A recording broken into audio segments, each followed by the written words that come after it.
سارا کچھ کرتے ہیں، خیرات بھی کرتے ہیں، داڑھی بھی رکھی ہوئی ہے، ٹوپی بھی پہنتے ہیں، سنت ادا کرتے ہیں، نماز بھی 5 وقت پڑھتے ہیں، پھر بھی ذلت ان کے سر سے کیوں نہیں اٹھتی؟ کبھی سوچا کہ ذلت یہی ہے نا اسلام کو؟ یہی نہیں ہے؟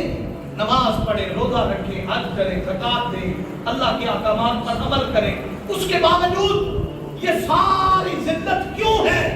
تو فرمایا لوگوں سنو، اس ذلت کی وجہ عبادات سے دوری نہیں ہے، عبادات سے دوری نہیں ہے، بلکہ اس ذلت کی وجہ مصطفیٰ سے۔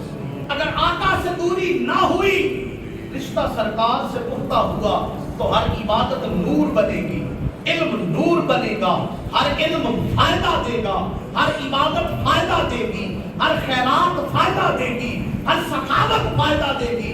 لیکن اگر سرکار سے رشتہ نہ ہوا اور خانہ کعبہ میں بھی رہے نا، تو کوئی فائدہ نہیں ہوگا۔ ابو جہل، ابو لہب، عتبہ، شیبہ، وہ لوگ کعبے کے متولی تھے۔ تاریخ پڑھ کے دیکھ لیں، کعبے کے کیا تھے؟ متولی تھے۔ عرب میں پانی کی قلت تھی، حاجیوں کے لیے دور دراز سے پانی بھر کر لاتے تھے، حج پہ آنے والے لوگوں کو پانی پلایا کرتے تھے، ان کے لیے سائے کا انتظام کرتے تھے، ان کے لیے کھانے کا انتظام کرتے تھے، حاجیوں کے لیے پراپر اہتمام کرتے تھے۔ لیکن اس کے باوجود بھی انہوں نے تو رب جانتے تھے، رب رب ہے، لیکن اللہ نے فرمایا محبوب یہ بھلے مانتے رہے میں رب ہوں، پر میں ان کا رب نہیں ہوں جب تک یہ تیری زبان سے نہیں مانے۔ قل هو اللہ احد، محبوب آپ کہیے میں اللہ ہوں، آپ کہیں گے، یہ سنیں گے، یہ مانیں گے، تو میں رب ان کا رب بنوں گا۔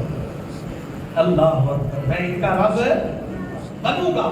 اگر یہ وہ عمل نہیں کریں گے، اگر یہ آپ کو نہیں مانیں گے، یہ 1000 عبادتیں کرتے پھرے، یہ 1000 ریاستیں کرتے پھرے، سخاوتیں کرتے پھرے، میں ان کا رب بن سکتا نہیں ہوں۔ کیوں؟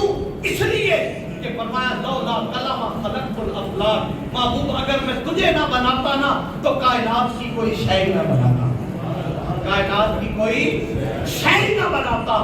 رب نے اپنے رب ہونے کا لولا کلمہ ظہرت ربوبیہ، اپنے رب ہونے کا اظہار بھی اس شرط پہ کیا کہ روح مصطفیٰ کو دے، ورنہ وہ تو اپنا اظہار کرنا ہی نہیں چاہتا تھا، اظہار کرنا بھی نہیں چاہتا تھا۔ کیوں؟ اس لیے کہ ان کو تو اس کی تو شرط تخلیق کی مصطفیٰ ہے۔